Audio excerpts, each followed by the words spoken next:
Hi, welcome to Unit 1 of Dealing with People.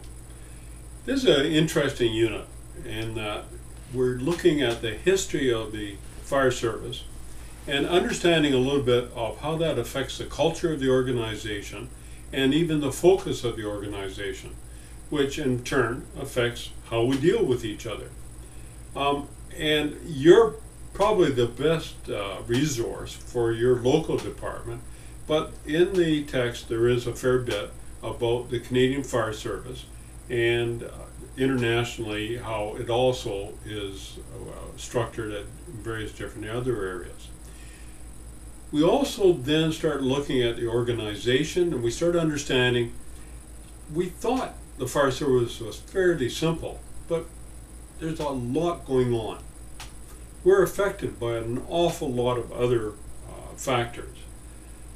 Things like legislation, equal opportunity, structure of the organization itself between, is it a composite or combined department?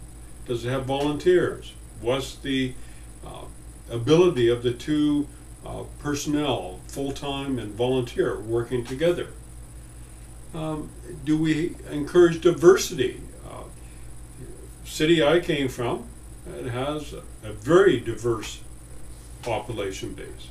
If we're going to provide services to them, we want to try and do it in languages and personnel from the different communities they're comfortable with, particularly when we're dealing with emergency medical, which is 80%, 75 to 80% of the call volume, City of Vancouver. It's to our best interest.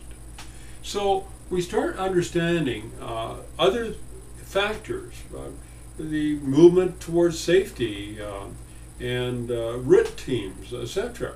And again affects our structure and how we deal with each other.